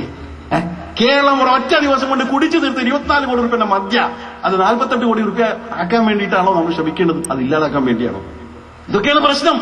ആ പ്രശ്നങ്ങൾക്ക് വേണ്ടിയൊക്കെ നമ്മൾ പണിയെടുക്കുമ്പോ സ്വാഭാവികമായി മാറ്റം ഉണ്ടായില്ല. നമുക്ക് എന്താ ഛേദം? നമ്മൾ പണിയെടുക്കുക, നമ്മൾ അധ്വാനിക്കുക, എന്നിട്ട് ആ ഒരു ആഗ്രഹത്തോടുകൂടി മരിച്ചാട് പോയ ഒരു കുഴപ്പം വരില്ല. പടച്ചതമ്പുരാൻ ചോദിക്കും നമ്മളോട്. എന്താ ചോദിക്കുക? നിന്റെ കാലത്ത് നീ ജീവിച്ചിടത്തൊക്കെ ഒരുപാട് തിന്മകൾ ഉണ്ടായിരുന്നല്ലോ, നീ എന്ത് ചെയ്യായിരുന്നു? ഒരുപാട് നന്മ നിന്നെ പഠിപ്പിച്ചു തന്നില്ലോ പ്രവാചകന്മാരൊക്കെ, നീ എന്ത് ചെയ്യായിരുന്നു ചോദിച്ചാൽ പഠിച്ചോനെ എനിക്ക് കഴിയുന്ന മാതിരി ഞാൻ അതിനൊക്കെ ജീവിച്ചു, ആളുകളെ അതിന് തടയാൻ ശ്രമിച്ചു, ബാക്കി ഞാൻ എന്റെ കൈപ്പെട്ടതല്ല എന്ന് പറയാൻ ഒരു കുഴപ്പമില്ല. അവിടെയാണ് അല്ലാഹു തആല നമ്മൾ സഹായിക്കേണ്ടത്. അവനാണ് അവിടെ വെച്ചാണ് അവൻ സഹായിക്കുക. പണിയെടുക്കാതെയല്ല, കൈകെട്ടി നിന്നിട്ടും അല്ല. സോളിഡാരിറ്റി എന്ന ജമാഅത്ത് നിരയിൽ ഏതടിസ്ഥാനത്തിലാണ് അമുസ്ലിങ്ങൾക്കും മെമ്പർഷിപ്പ് നൽകി അതേ അവസ്ഥയിൽ തന്നെ അമുസ്ലിങ്ങളായിക്കൊണ്ട് അവരെ കൊണ്ടുപോകുന്നത് എന്നുള്ളത്. സോളിഡാരിറ്റി യുവജന പ്രസ്ഥാനം നേരത്തെ ഞാൻ പറഞ്ഞതുപോലെ ഈ രാജ്യത്ത് കേരളത്തിൽ അടക്കം ശക്തിപ്പെട്ടുകൊണ്ടിരിക്കുന്ന എല്ലാ തിന്മയുടെയും ശക്തികൾക്കെതിരെ പൊരുതുകയും സാധ്യമായ എല്ലാ നന്മകളും സ്ഥാപിക്കാൻ വേണ്ടി പണിയെടുക്കുകയും ചെയ്യുന്ന ഒരു യുവജന പ്രസ്ഥാനം. അതിന് തീർച്ചയായും പ്രചോദനം ദീനുൽ ഇസ്ലാം തന്നെയാണ്, ഖുർആനും സുന്നത്തും തന്നെയാണ്, അതിന്റെ മാതൃകയാവട്ടെ പ്രവാചകൻ തന്നെയാണ്. എന്നാൽ യാഥാർത്ഥ്യപൂർവ്വം ഇന്ത്യ രാജ്യത്ത് 88 കോടി മുസ്ലിങ്ങളാണ്. 88% മുസ്ലിങ്ങളാണ്. ബാക്കി 12% മാത്രമാണ് മുസ്ലിമീങ്ങൾ. ആ 12% മുസ്ലിമീങ്ങളെ വിചാരിച്ചാൽ മാത്രം ഇവിടെ ഒരു മാറ്റം ഉണ്ടാവില്ല. മാറ്റമുണ്ടാവണമെങ്കിൽ ഭൂരിപക്ഷ സമുദായത്തെ കൂടി സ്വാധീനിക്കണം, അവരെ കൂടി സഹകരിപ്പിക്കണം. ഒറ്റയടിക്ക് അങ്ങോട്ട് ചെന്ന് പൂലു ലാ ഇലാഹ ഇല്ലല്ലാഹ് എന്ന് പറഞ്ഞാൽ അവര് കേൾക്കാൻ നിൽക്കല്ല, കേട്ടാ തിരക്കില്ലായിരുന്നു, അത് നിൽക്കല്ല. അപ്പൊ എന്ത് ചെയ്യണം? അവർക്കും കൂടി യോജിക്കാൻ കഴിയുന്ന കാര്യങ്ങളുണ്ട് ഇവിടെ, അത് അവരോട് പറയാം. അപ്പൊ അവർ സഹകരിക്കും. ആ സഹകരണം കുറെ മുന്നോട്ട് പോകുമ്പോൾ അവർ ചിന്തിക്കുന്നുണ്ട്. ഇപ്പൊ തന്നെ ചിന്തിക്കുന്നുണ്ട്, വെറുതെ സ്വപ്നങ്ങളൊന്നും പറയല്ല. അവർ ചിന്തിക്കും, ഈ ചെറുപ്പക്കാർ എന്തുകൊണ്ടാണ് ഇത്ര നിസ്വാർത്ഥമായി പ്രവർത്തിക്കുന്നത്? എൻഡോസൽഫാനെതിരെയും പാച്ചിമടയിലെ കുടിവെള്ളത്തിന് വേണ്ടിയും അതുപോലെ പലയിടത്തും, അതുപോലെ നിമിഷങ്ങൾ കൊണ്ട് അല്ലെങ്കിൽ മണിക്കൂറുകൾ കൊണ്ട് സ്വന്തം അധ്വാനം കൊണ്ട് പാവപ്പെട്ടവർക്ക് വീടുകൾ നിർമ്മിച്ചു കൊടുക്കുക പോലെയുള്ള കാര്യങ്ങളൊക്കെ ചെയ്യുമ്പോൾ എന്താണ് ഇവിടെ പ്രചോദനം എന്ന് ആരായാലും ആലോചിക്കും. അതിനവർക്ക് യാതൊരു പ്രതിഫലം കിട്ടുന്നില്ല, അവർക്ക് ഊട്ടുമില്ല, ഒന്നുമില്ല. അപ്പൊ അങ്ങനെ ചെയ്യുന്ന സമൂഹം എന്തുകൊണ്ടെന്ന് ആലോചിക്കുന്നിടത്ത് അവരിലേക്ക് കാര്യങ്ങൾ മനസ്സിലാക്കി കൊടുക്കാൻ ഞങ്ങൾ ഏകനായ അല്ലാഹുവിൽ വിശ്വസിക്കുന്നു, അവന്റെ പ്രവാചകനാണ് ഞങ്ങൾക്ക് മാതൃക, ഖുർആനാണ് ഞങ്ങളുടെ ഭരണഘടന എന്ന് പറയാൻ സാധിച്ചാൽ നിശ്ചയമായും തൗഹീദിന്റെയും അതുപോലെ ദഅവത്തിന്റെയും ഏറ്റവും എഫക്റ്റീവായ ഒരു വഴിയായിരിക്കും അത് എന്ന് അനുഭവത്തിന്റെ അടിസ്ഥാനത്തിൽ ജമാഅത്ത് ഇസ്ലാമി മനസ്സിലാക്കുന്നതുകൊണ്ടാണ് സോളിഡാരിറ്റിയുടെ അണികളിലേക്ക് അങ്ങനെയുള്ള ആളുകൾക്ക് കടന്നു വരാൻ വേണ്ടി അനുവാദം കൊടുക്കണമെന്ന് തീരുമാനിച്ചത്. അല്ലാതെ തിന്മയുടെ ഭാഗത്തു നിന്നുകൊണ്ട് ബാത്തിന്റെ പക്ഷത്ത് നിന്ന് അങ്ങോട്ട് സഹകരിക്കുകയല്ല ചെയ്തത്. നേരെ മറിച്ച് അവരെ സത്യത്തിലേക്കും സന്മാർഗത്തിലേക്കും കൊണ്ടുവരാൻ വേണ്ടിയുള്ള ഏറ്റവും നല്ല ഒരു ആയുധമായിട്ട് ഇത് ഉപയോഗിക്കുക മാത്രമാണ് ചെയ്യാൻ പോകുന്നത്.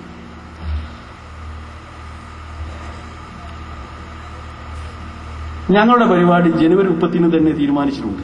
അതിൽ പറയാനുള്ളത് ആലിമ്യങ്ങൾ വീണ്ടും പറയും, നിങ്ങൾ ഇനിയും ഇത് തുടരുമോ അതോ ഭീരുത്വം മൂലം ഒഴിയുമോ? ഞങ്ങൾ മഹാഭീരുക്കളാവുന്നു, നിശ്ചയമായി ഞങ്ങൾ ഒഴിയും.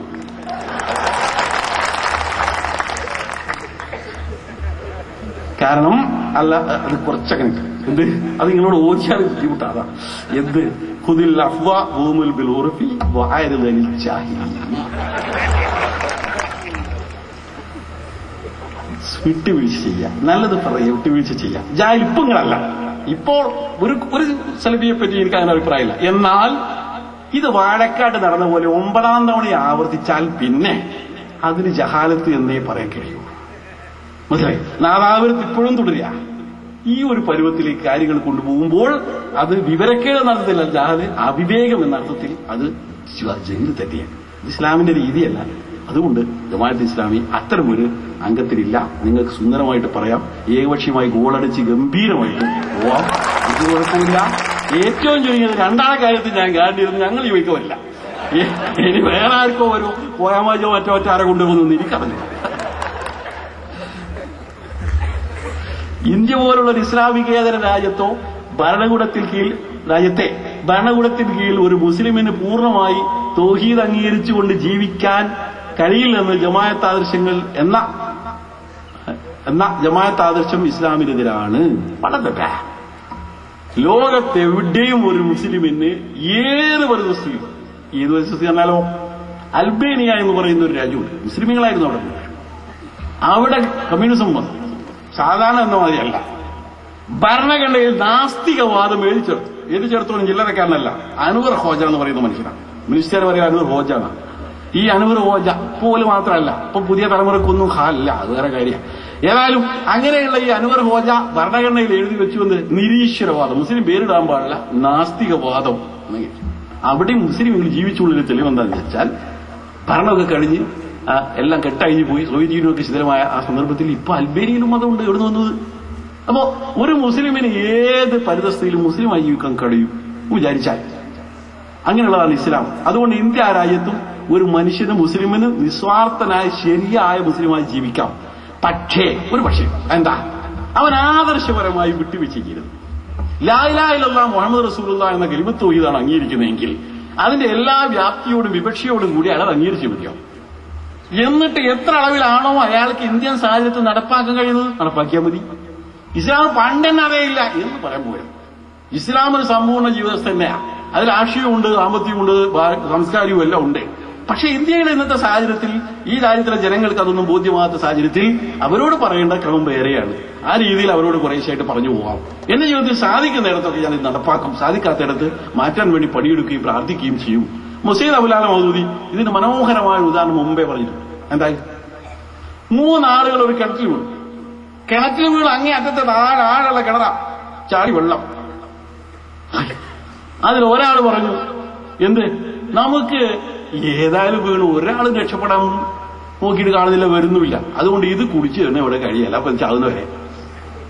മറ്റൊരാൾ പറഞ്ഞു, ചളിവെള്ളമൊക്കെ തന്നെ, ഇത് നല്ലതൊന്നുമല്ല, കുടിക്കാൻ പറ്റുന്നുമല്ല, നിവൃത്തിയില്ലാത്തതുകൊണ്ട് കുടിക്കും. മൂന്നാമൻ പറഞ്ഞു, അതൊന്നും പറയാൻ പറ്റില്ലടോ, ഇത് ചളിവെള്ളമാണ്, ഇത് കുടിക്കാൻ പറ്റില്ല, നമുക്ക് ഇവിടുന്ന് രക്ഷപ്പെട്ടേ മതിയാവുള്ളൂ, അതുകൊണ്ട് കുറേശ്ശെ നമ്മൾ ഇതിന്റെ ഓരോ കപ്പടേ ഇങ്ങനെ മാന്തി മേലോട്ട് കയറാൻ പറ്റുമോ നോക്കുക, പറ്റിയെങ്കിൽ വേട്ടെ, ഇല്ലേ താഴെ പിടിച്ച് അത് പോയിക്കോട്ടെ, എന്നാലും വേണ്ടില്ല. ഈ 3 ആളും ചെയ്യുന്ന ഒറ്റപ്പണിയാ, എന്താ, ചളിവെള്ളം കുടിക്കുക. പക്ഷേ മനസ്സോ, ഒരുത്തൻ ഇത് രക്ഷപ്പെടാൻ ആഗ്രഹിക്കുന്നു, സാധ്യമായതൊക്കെ ചെയ്യുന്നു. വേറൊരുത്തനോ അതുമായി സമരപ്പിച്ചിട്ട് പോകുന്നു, എന്താ നിവൃത്തി. മൂന്നാമതൊരുത്തൻ ഇത് തന്നെയാണ് നല്ലതെന്ന് വിചാരിച്ചിരിക്കുന്നു. ഈ 3 ആളുകൾ ഒരേ മാതിരിയാണോ അന്ന് ചോദിച്ചിരിക്കുന്ന അദ്ദേഹം ചോദ്യത്തിന് ഞാൻ ഒന്നുകൂടി ആവർത്തിക്കുന്നു. ഇന്ത്യ രാജ്യത്തെ അവസ്ഥ ഏതാണ്? നിങ്ങൾക്ക് വേണമെങ്കിൽ ഇതൊക്കെ ഇവിടെ നടക്കുള്ളൂ. ഇവിടെ ആരെയും ഇരുത്താൻ ഭരിച്ചാലും തിരക്കില്ല. അതിൽ നമുക്ക് കിട്ടാവുന്ന വാങ്ങുക, ബാക്കിയില്ലാത്ത എന്താക്കാനാന്ന് വെച്ച് നടക്കുക. അങ്ങനെ ഈ എന്താക്കാനൊക്കെ ഒരു പരിധിയില്ല, അങ്ങനെ പോവാം. രണ്ടാമതൊരു കൂട്ടരാവട്ടെ എന്ത് ചെയ്യുന്നു, ഇതെന്നെടാ ശരി, പണ്ട് പറഞ്ഞതൊക്കെ മഹാബദ്ധം, അതാത് കാലഘട്ടത്തിൽ ഒട്ടകത്തിനെയും കൊണ്ട് നടന്ന കാലത്ത് പറഞ്ഞതാ, ഇക്കാലത്ത് ഇതൊന്നും പറയാൻ തന്നെ പറ്റില്ല എന്നും പറഞ്ഞ് നടക്കുന്ന ആളുകളെ ഞാൻ വല്ലാതെ ചൂണ്ടിക്കാണിക്കണ്ടല്ലോ, ചൂണ്ടിയാൽ എവിടെ എത്താൻ നിങ്ങൾക്കറിയാം. അപ്പോ അങ്ങനെ പറയുന്നു. ജമാഅത്ത് ഇസ്ലാമി പറയുന്നു, സുഹൃത്തുക്കളെ അതൊന്നും ശരിയല്ല, ഇതൊക്കെ തെറ്റാ. ഈ തെറ്റായതിൽ അവർ തന്നെ പെട്ടുപോയതാ, നമ്മളത് ആ തെറ്റ് ചൂണ്ടിക്കാണിക്കണം. ഇതിൽ ഓരോ രംഗത്തും അവർ തെറ്റിൽ പോകുമ്പോൾ നമ്മളെ കൈക്ക് പിടിക്കാൻ ശ്രമിക്കണം. സാധിക്കുന്ന അത് ചെയ്യാം, പറഞ്ഞുകൊണ്ടേയിരിക്കാം. അതിനെ ജമാഅത്തെ ഇസ്ലാമി മനസ്സിലാക്കുന്നു, ഈ രാജ്യത്ത് അരാജകത്വം പറ്റില്ല, അതുകൊണ്ട് ഈ നാട്ടിൽ നിയമങ്ങൾ പാലിക്കുക, ഇവിടെ നികുതിയൊക്കെ കൊടുക്കുക, സർക്കാരിനൊക്കെ വ്യവസ്ഥ അനുസരിച്ച് ജീവിക്കുന്ന വേണം, അതിൽ അട്ടിമറിയും അതുപോലെ തന്നെ തീവ്രവാദവും ഒന്നും ചെയ്തു. എന്നാൽ ഈ വ്യവസ്ഥ മാറ്റാൻ വേണ്ടി സാധ്യമായ എത്ര പണിയെടുക്കണമെന്ന് പറയുന്നു. ഇതാണ് സംഭവം, വ്യത്യാസത. അതുകൊണ്ട് ഇന്ത്യയിൽ ആർക്കും മുസ്ലിം ആകാൻ പറ്റില്ല എന്നൊന്നും പറഞ്ഞിട്ടില്ല, പറയില്ല. എന്നാൽ ഒരു സത്യസന്ധനായ ഒരു മുസ്ലിം, അയാൾ വേണ്ടത് ഈ വ്യവസ്ഥ മാറ്റാൻ വേണ്ടി സാധ്യമായ രീതിയിൽ സമാധാനപൂർവ്വം നിരന്തരമായി ശ്രമിച്ചുകൊണ്ടിരിക്കുക എന്നുള്ളതാണ്. അപ്പണിയാണ് ജമാഅത്ത് ഇസ്ലാമി ചെയ്തുകൊണ്ടിരിക്കുന്നത്. ജമാഅത്ത് ഇസ്ലാമി അഹ്ലുസുന്നത്തി വൽ ജമാഅത്തിൽ നിന്ന് പുറത്തു പോയിരിക്കുന്നു എന്നാണ് മുജാഹിദ് വാദത്തിന്റെ അഭിപ്രായം. അഹ്ലുസുന്നത്തി വൽ ജമാഅത്ത് എന്ന് പറഞ്ഞാൽ എന്താ, ആരാ ഉണ്ടാക്കിയത്? അതാ നോക്കേണ്ടത്. അങ്ങനെ ഒരു സാധനം ആരും ഉണ്ടാക്കിയിട്ടില്ല. പിന്നെന്താ ഇങ്ങനെ ഉണ്ടായി? മുഹമ്മദ് നബിയുടെ ഏതെങ്കിലും ഹദീസ് കാണുമോ? നിങ്ങൾ ഖുർആനിൽ ഏതായാലും ഇല്ല. നബിന്റെ ഏതെങ്കിലും ഹദീസ് ഉണ്ടോ ഇങ്ങനെ അഹ്ലുസുന്നത്തി വൽ ജമാഅത്തിന്റെ കൂട്ടർ? ഇല്ല. പക്ഷെ ഒന്നുണ്ട്, നബി നേതൃത്വം നൽകിയ സമൂഹം അൽ ജമാഅത്തായി. അൽ ജമാഅത്ത്, ഇംഗ്ലീഷിൽ ദ എന്ന് പറയേണ്ട അൽ ജമാഅത്ത്, ദ സൊസൈറ്റി. മുസ്ലിമീങ്ങളായ എല്ലാവരും അതിൽ അംഗങ്ങളായി. ഖുർആനും സുന്നത്തുമായിരുന്നു അവർക്ക് അടിസ്ഥാനം. തറക്തു ഫീക്കും അംറൈനി ലൻ തദില്ലു മാ തമസ്സക്തും ബിഹിമാ കിതാബുല്ലാഹി വസുന്നത്തു റസൂൽ. അപ്പൊ അങ്ങനെയുള്ള ആ സമൂഹത്തിൽ നിന്ന് ഒരാളെങ്കിലും, അതാ അൽ ജമാഅ, ആ സമൂഹമാണ് നബി നേതൃത്വം നൽകിയ, നബിക്ക് ശേഷം ഖിലാഫത്ത് റാഷിദ, ഖുലഫാ റാഷിദ് നേതൃത്വം നൽകിയ ആ സമൂഹം. അതിൽ നിന്ന് ആരെങ്കിലും പുറത്തു പോകുന്നതിനെ പറ്റി നബി എന്താന്ന് പറഞ്ഞത്? ലാ യഹില്ലു ദമു ഇംറിഇൻ മുസ്ലിമിൻ ഇല്ലാ ബിസലാസ്. 3 കാര്യങ്ങൾ കൊണ്ട് ഒരു മുസ്ലിമായ മനുഷ്യനെ കൊല്ലാൻ പാടുള്ളൂ. അസ്സയ്യിബു സാനി, വിവാഹം കഴിച്ചതിന് ശേഷവും വ്യഭിചാരത്തിന് പോകുന്ന മനുഷ്യൻ. അതുപോലെ തന്നെ ഖാത്തിലുൻ നഫ്സ്, വേറൊരുത്തനെ വെറുതെ കൊന്നവൻ. മൂന്നാമത് പറഞ്ഞത് അത്താരിഖുൽ ദീനിൽ മുഫാരിഖുൽ ജമാഅ, ഈ ഇസ്ലാമിക സമൂഹത്തിൽ നിന്ന് വിഘടിതനായി തെറ്റിപ്പോകുന്നതായ, അങ്ങനെ ദീൻ തന്നെ ഉപേക്ഷിച്ചു പോകുന്നതായ മനുഷ്യൻ. മനുഷ്യ ശുദ്ധ ഭിന്ന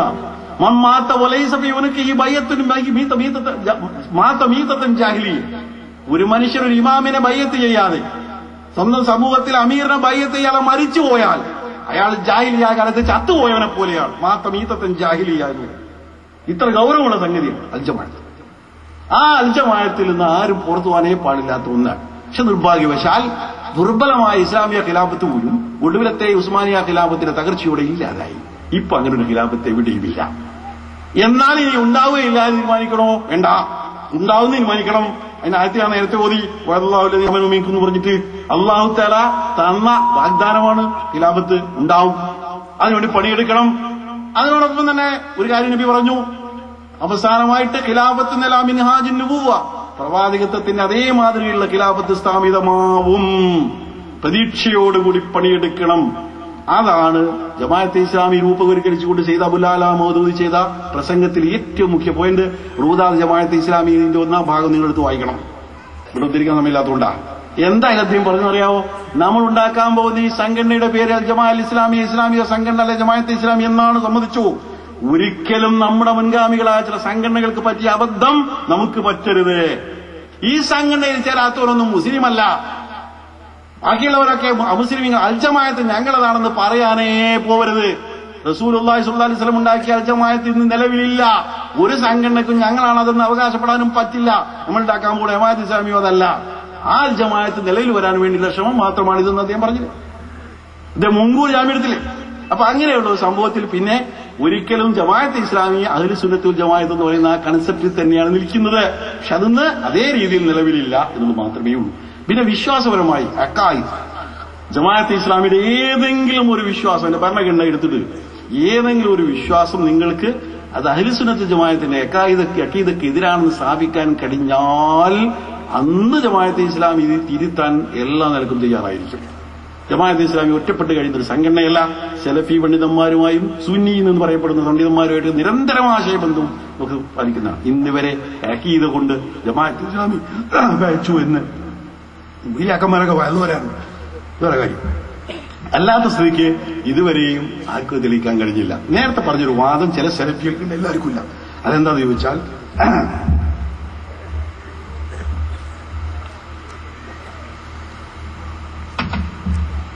ഹംബലി ഇമാം അഹ്മദ് ബിൻ ഹംബലിലെ മദ്ഹബാണ് ഈ അഖീദയും ഫിഖ്ഹിലും ഒക്കെ സൂഫി സലഫികൾ പിന്തുടരുന്നത്. ആ കാര്യങ്ങളായി വേറെ മനസ്സിലാക്കണേ.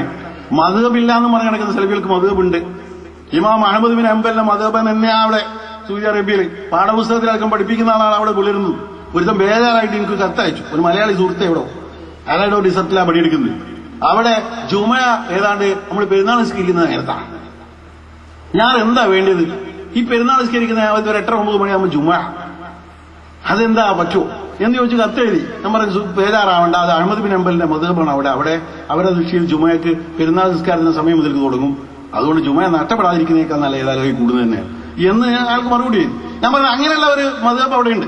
ആ മദ്ഹബിന്റെ ഒരു ഭാഗമായിട്ട് പടച്ചോനെ പറ്റിയുള്ള ഒരു വിശ്വാസവും എന്താ അറിയാവോ, റബ്ബുൻ മുജസ്സം, പടച്ചതമ്പുരാനെ അറശില് അവന്റെ ഏതോ രൂപത്തില് അവൻ അവിടെ ഉണ്ട് എന്നൊക്കെ പറഞ്ഞുകൊണ്ടുള്ള ഒരു വാദം അവർക്കും തിരിഞ്ഞില്ല, അവനും തിരിഞ്ഞില്ല. എന്താണ് ഏതായാലും ശരി, അതാ നേരത്തെ ഷേഖ് സാഹിബ് ഇവിടെ സൂചിപ്പിച്ചത്, മനസ്സിലായി.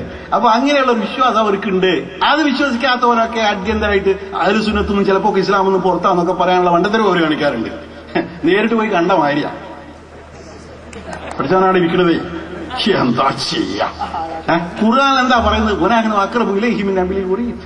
ഒരു മനുഷ്യന്റെ കണ്ണനാളത്തോടാണ് നമ്മൾ ഏറ്റവും എടുത്തിരിക്കുന്നത്. തപ്പി നോക്കിയാ പഠിച്ചോണ്ട് കിട്ടിയ അവിടെ പറയുന്നത് എന്താണ് മനസ്സിലാക്കണ്ടേ. യദുല്ലാഹി ഫൗഖൈദിഹിം ഖുർആനിലുള്ളതാ.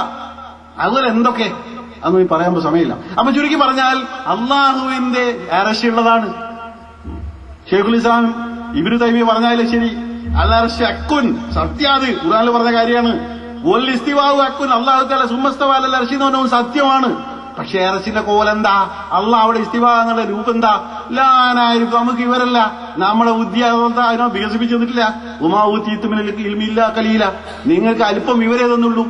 ബഷീറിന്റെ ഭാഷയിൽ ഇച്ചിരിപ്പൊടി ബുദ്ധിയുമായിട്ട് പടച്ചോന്റെ വിവരം മുഴുവൻ കിട്ടണമെന്ന് പറഞ്ഞാൽ നടക്കുന്ന കാര്യമാണോ? അതുകൊണ്ട് നമുക്കറിയാം ചില കാര്യങ്ങളിൽ വൈബിയായ കാര്യങ്ങളിൽ പെട്ടതാണ്, അതിനാണ്ട് വിടണം. അവിടെ തർക്കിച്ച് അത് ഞങ്ങൾ കിട്ടിയതാ വിവരം, നിങ്ങൾ അതിന്റെ പുറത്താണൊക്കെ പറഞ്ഞാൽ ഞങ്ങൾ പുറത്ത് തന്നെ. അല്ലാന്നുണ്ടെങ്കിൽ ശരിയായ അർത്ഥത്തിലുള്ള അഹ്ലു സുന്നത്ത് വൽ ജമാഅത്തിൽ സലഫികളും ആയിപ്പെടും, ഇവിടുത്തെ സുന്നികളും പെടും, ജമാഅത്ത് ഇസ്ലാമിക്കാരും വരും. ഷിയാക്കൾ അഹ്ലു സുന്നത്ത് വൽ ജമാഅത്തിന്റെ പുറത്താണ് എന്നത് ഏറെക്കുറെ മുസ്ലിം പണ്ഡിതന്മാർക്ക് അഭിപ്രായമുള്ള കാര്യമാണ്. ബാക്കി ചോദ്യങ്ങൾക്ക് ശ്രീധൻ ഷെയ്ഖ് സാഹിബിനോട് പറയും.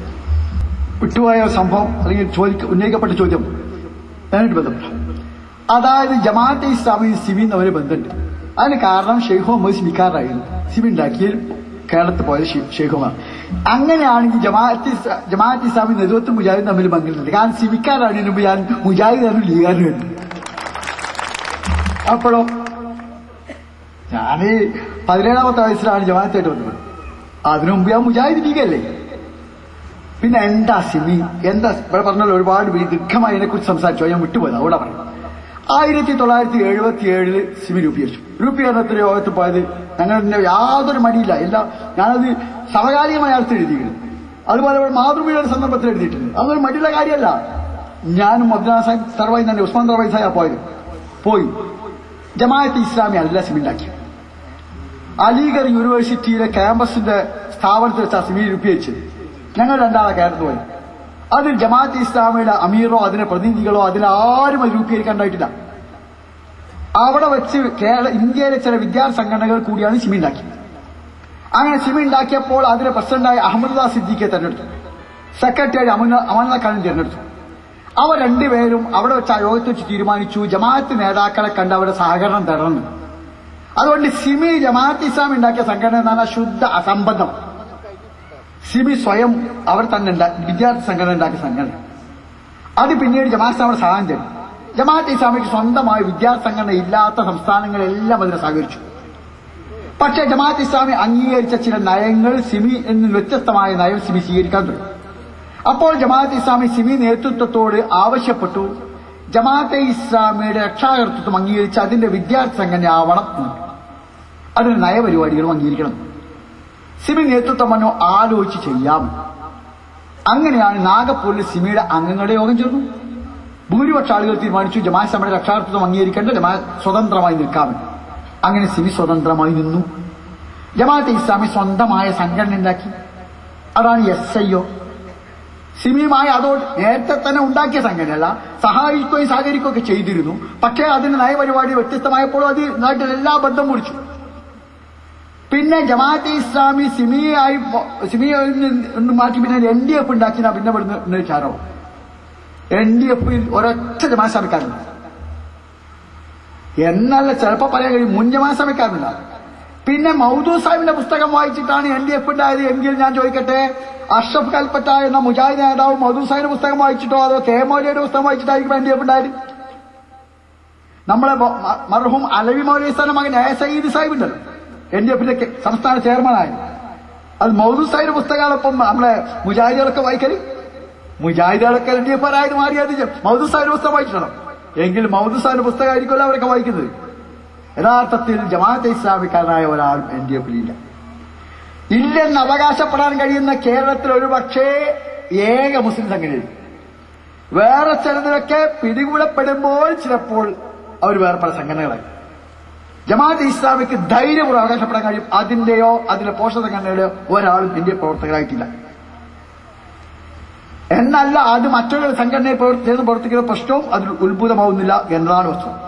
ജമാഅത്ത് ഇസ്ലാമി ഇത്തരമൊരു സമീപനം സ്വീകരിക്കാതിരിക്കുക എന്ന് അതിന്റെ അടിസ്ഥാനമാണ്, കാഴ്ചപ്പാടുകളുടെ അടിസ്ഥാനമാണ്. സയ്യിദ് മൗദൂദി അതേക്കുറിച്ച് വളരെ കണിശമായി പറഞ്ഞു. ഒരു കാരണവശാലും തീവ്രവാദം ഭീകരവാദം പാടില്ല. അറബി വാക്കുകളോട് പറഞ്ഞിട്ടുണ്ട്, പാകിസ്ഥാൻ ആളുകളോട് പറഞ്ഞിട്ടുണ്ട്, ലോകത്തോട് മുഴുവനും പറഞ്ഞിട്ടുണ്ട്. അതുകൊണ്ടാണ് അതിന് നിലപാട്. ഒറ്റ കാര്യം കൂടി സൂചിപ്പിക്കാം എന്നിട്ട് അവസാനിപ്പിക്കാം. അത് ഇവിടെ ബഹുമാന്യനായ അബ്ദുറഹ്മാൻ സാഹിബ് സെക്യുലറിസത്തെക്കുറിച്ചും ജനാധിപത്യത്തെക്കുറിച്ചും പറഞ്ഞു. സയ്യിദ് മൗദൂദി ആ പുസ്തകം എഴുതിയത് അവിഭക്ത ഇന്ത്യയിലാണ് എന്ന് സൂചിപ്പിച്ചു. ആ അവിഭക്ത ഇന്ത്യ സ്വാതന്ത്ര്യ നേടുന്ന ഘട്ടത്തിലും നിലനിന്നിരുന്ന പാശ്ചാത്യൻ ജനാധിപത്യത്തെക്കുറിച്ച്, പാശ്ചാത്യൻ സെക്യുലറിസത്തെക്കുറിച്ച്, പാശ്ചാത്യയുടെ വ്യവസ്ഥയെക്കുറിച്ച് എന്താണ് ഗാന്ധിജി പറഞ്ഞത്? ആ ഭരണം മാറുക എന്ന സ്വാതന്ത്ര്യ സമരം നടത്തി സ്വാതന്ത്ര്യം നേടുക എന്ന ശേഷവും പാശ്ചാത്യ വ്യവസ്ഥയാണ് വരുന്നതെങ്കിൽ അദ്ദേഹം പറഞ്ഞു, ഇംഗ്ലീഷുകാരില്ലാത്ത ഇംഗ്ലീഷ് ഭരണം, നിങ്ങൾക്ക് പുലിയ വേണ്ട, പുലിയുടെ സ്വഭാവം മതി. ഇംഗ്ലീഷുകാരൻ പോകണം, എന്നാൽ ഇംഗ്ലീഷ് ഭരണം നിലനിൽക്കണം. അങ്ങനെ ഒരു നാട് ഹിന്ദുസ്ഥാൻ ആവില്ല, ഇംഗ്ലീഷിസ്ഥാൻ ആവും. അതല്ല എന്റെ ഭാവനയിലെ സ്വരാജ്. എന്നിട്ട് അദ്ദേഹം എന്താ ജനാധിപത്യത്തെ പാർലമെന്റിനെ കുറിച്ച് പറഞ്ഞത്? അത് നിങ്ങൾ മനസ്സിലാക്കണം. നിങ്ങൾ പറയുന്ന പാർലമെന്റുകളുടെ അമ്മയുണ്ടല്ലോ, ബ്രിട്ടീഷ് പാർലമെന്റിനെ കുറിച്ചാണ് പറഞ്ഞത്. അത് അമ്മയല്ല, അതൊരു മച്ചിയും വേശ്യയുമാണ്. പരുക്കൻ പ്രയോഗങ്ങളാണിവ രണ്ടും. എന്നാൽ സാദൃശ്യം തീർത്തും യുക്തമാണ്. ആ പാർലമെന്റ് ഈ നാൾ വരെ ഒരു നല്ല കാര്യവും ചെയ്തിട്ടില്ല. അതിനാൽ അത് മച്ചി, ബാഹ്യ സമ്മർദ്ദമില്ലെങ്കിൽ അതിനൊന്നും ചെയ്യാനാവില്ല. അതിനെ വേശ്യ എന്ന് വിളിച്ചത് അതത് കാലങ്ങളിൽ മാറി വരുന്ന മന്ത്രിമാരുടെ കീഴിലാണ് അത് എന്നതുകൊണ്ടാണ് അതിനെ മച്ചി എന്ന് വിളിച്ചത്. അഥവാ ബ്രിട്ടീഷ് ഇന്ത്യയിൽ വെച്ചാണ് ഇത് ഇങ്ങനെ സെയ്ദ് മൗദൂദിയും എഴുതിയത്. അന്ന് ഗാന്ധിജിയും പറഞ്ഞത് അത് തന്നെ. പിന്നെ സ്വതന്ത്ര ഇന്ത്യയിൽ എന്താ സ്വീകരിച്ച് അത് നേരത്തെ ഇവിടെ വിശദീകരിക്കുകയും. അതുകൊണ്ട് തന്നെ ജനാധിപത്യം, മതേതത്വം തുടങ്ങിയ കുറിച്ച് ഇവിടെ നടത്തുന്ന വിമർശനങ്ങൾ അർത്ഥശൂന്യമാണ്. ഒന്നുകൂടി അവസാനം ഇവിടെ ഉദ്ധരിക്കുന്ന ഒരുപാട് നോട്ടീസ് ഉദ്ധരിക്കുന്ന സംഭവം അതേക്കുറിച്ച് പറയാനുണ്ട്. ആ നോട്ടീസ് പറയുന്ന അഥവാ തെരഞ്ഞെടുപ്പിനെ കുറിച്ച്, സ്ഥാനാർത്ഥിയെക്കുറിച്ച്, വോട്ട് ചെയ്യുന്നതിനെ കുറിച്ച്, ബഹിഷ്കരണത്തെക്കുറിച്ച്, ഉദ്യോഗത്തെക്കുറിച്ച് അതെല്ലാം ഒരൊറ്റ അടിസ്ഥാനത്തിൽ ശരിയാണ്. അത് അനിസ്ലാമിക വ്യവസ്ഥ സ്ഥാപിക്കാനോ നിലനിർത്താനോ ഉദ്ദേശമോ ലക്ഷ്യം വെച്ചോ തെരഞ്ഞെടുപ്പ് പങ്കെടുക്കല്, വോട്ട് രേഖപ്പെടുത്തൽ തുടങ്ങിയുള്ള കാര്യങ്ങളെക്കുറിച്ചാണ്. ആ എഴുതിയത് മുഴുവനും അതിനെക്കുറിച്ചാണ്. അങ്ങനെയുള്ളതിനെക്കുറിച്ച് അതിൽ എഴുതിയ അതേ കാര്യമാണ് ഇന്നും അഭിപ്രായം. അത് മാറിയിട്ടേ ഇല്ല. ജമാഅത്തെ ഇസ്ലാമി ഇലക്ഷനിൽ പങ്കെടുക്കുന്ന രാഷ്ട്രീയ പാർട്ടി ഉണ്ടാക്കുന്നതൊക്കെ എന്തിനാണെന്ന് ഇവിടെ വിശദീകരിക്കുകയും ചെയ്തു. അവസാനമായി ഒന്ന് ചോദിക്കട്ടെ, ഈ രാജ്യത്ത് ഒരു സത്യവിശ്വാസി, എന്റെ മുജാഹിദ് സുഹൃത്തുക്കൾ ആലോചിക്കാം, ഒരു സത്യവിശ്വാസി ഈ രാജ്യത്ത് നിലനിൽക്കുന്ന മുതലാളിത്ത സോഷ്യലിസ്റ്റ് വ്യവസ്ഥ തന്നെയാണ് ഈ രാജ്യത്തും ലോകത്തും നിലനിൽക്കുന്നതെന്ന് ആഗ്രഹിക്കണമോ അതോ ഇസ്ലാമിക വ്യവസ്ഥ വരണമെന്ന് ആഗ്രഹിക്കണമോ? ഈ രാജ്യത്ത് നിലനിൽക്കുന്ന സാംസ്കാരിക വ്യവസ്ഥ മാറണം, ഇസ്ലാമിക വ്യവസ്ഥ വരണമെന്ന് ആഗ്രഹിക്കണമോ? ഈ രാജ്യത്തിന്റെ രാഷ്ട്രീയ വ്യവസ്ഥ മാറണം, ഇസ്ലാമിക വ്യവസ്ഥ വരണം ലോകത്തിൽ നിന്ന് ആഗ്രഹിക്കണമോ വേണ്ടേ? അഥവാ ഈ ഭൂമിയിൽ അള്ളാഹുവിന്റെ വ്യവസ്ഥയാണോ മനുഷ്യന്റെ വ്യവസ്ഥയാണോ സത്യവിശ്വാസി ആഗ്രഹിക്കേണ്ടത്? അള്ളാഹുവിന്റെ നിയമമാണോ നടപ്പാണമെന്ന് ആഗ്രഹിക്കേണ്ടത് അതോ മനുഷ്യ നിർബന്ധമോ? അള്ളാഹുവിന്റെ നിയമമാണ്, അള്ളാഹുവിന്റെ വ്യവസ്ഥയാണ് വരേണ്ടതെന്ന് ആഗ്രഹിക്കാത്ത ഒരാൾ സത്യവിശ്വാസിയാവും. ഇനി ആഗ്രഹിക്കുന്നുവെങ്കിൽ എന്തിനാ ശ്രമിക്കേണ്ടത്? തിരുവനന്തപുരത്തേക്ക് പോകാൻ ആഗ്രഹിക്കുന്ന ഒരാൾ എന്തായാലും കാസർഗോഡേക്ക് ടിക്കറ്റ് എടുക്കില്ലല്ലോ. അവിടെയാണ് ജമാഅത്ത് ഇസ്ലാമി പറയുന്ന വ്യവസ്ഥാ മാറ്റത്തിന് വേണ്ടി ശ്രമം വരുന്നത്. അതുകൊണ്ട് തന്നെ ഇത് പറയുന്നു, എന്റെ പ്രിയമുള്ള സഹോദരന്മാരെ, സഹോദരിമാരെ, കാര്യങ്ങളെ വിശദമായി മനസ്സിലാക്കുക. അള്ളാഹുവിന്റെ ദീനിന് വേണ്ടി, അവന്റെ വ്യവസ്ഥയ്ക്ക് വേണ്ടി അത് സ്ഥാപിക്കാൻ വ്യക്തി ജീവിതത്തിൽ, കുടുംബത്തിൽ, സമൂഹത്തിൽ, രാജ്യത്ത്, ലോകത്ത് അള്ളാഹുവിന്റെ നിയമക്രമം സംസ്ഥാപിക്കാനുള്ള ശ്രമത്തിൽ ഭാഗമാക്കാവുക. നമ്മുടെ സമയവും നമ്മുടെ സമ്പത്തും നമ്മുടെ ആരോഗ്യവും ഫലപ്രദമായി വിനിയോഗിക്കുക. അള്ളാഹു സുബ്ഹാനഹു വ തആല അനുഗ്രഹിക്കുമാറാവട്ടെ. റബ്ബനാ ആതിനാ ഫിദ്ദുനിയാ ഹസനതൻ വഫിൽ ആഖിറതി ഹസനതൻ വഖിനാ അദാബന്നാർ. അല്ലാഹുമ്മ അഹ്ദിനാ അലൽ ഖുർആനി വസ്സുന്ന വമിത്നാ മൽ ഈമാനി വത്തൗബ വൽഖിനാ ബിസ്സാലിഹീൻ. അല്ലാഹുമ്മ അഇസ്സൽ ഇസ്ലാം വൽ മുസ്ലിമീൻ വഅദില്ല അശ്ശിർക വൽ മുശ്രികീൻ വൽ കുഫ്ര വൽ കാഫിരീൻ വസ്സുബീനത വസ്സുയൂനിയീൻ. اللهم ربنا هب لنا من ازواجنا وذرياتنا قرة اعين واجعلنا للمتقين اماما. اللهم طهر قلوبنا من النفاق واعمالنا من الرياء والسنتنا من الكذب وعيننا من الخيانة انك تعلم خائنة الاعين ما تخفي الصدور. ربنا لا تزغ قلوبنا بعد إذ هديتنا وهب لنا من لدنك رحمة انك انت الوهاب. اللهم اجرنا من النار. اللهم اعتقنا من عذاب القبر ومن عذاب النار. ربنا لا تجعلنا من حطب النار. ربنا اصرف عنا عذاب جهنم إن عذابها كان غراما إنها ساءت مستقرا مقاما. ربنا اجعلنا من ورثة جنة النعيم مع النبيين والصديقين والشهداء والصالحين. ربنا تقبل منا إنك أنت السميع العليم وتب علينا وعلى آبائنا وأمهاتنا وأزواجنا وأولادنا وإخواننا وأخواتنا وقربائنا ومن أوصانا بالدعاء إنك أنت التواب الرحيم. واغفر لنا يا غافر المذنبين وارحمنا يا أرحم الراحمين. اللهم صل وسلم على عبدك ورسولك سيدنا محمد وعلى آله وصحبه أجمعين ومن تبعهم بإحسان إلى يوم الدين. وآخر دعوانا أن الحمد لله رب العالمين. السلام عليكم ورحمة الله وبركاته.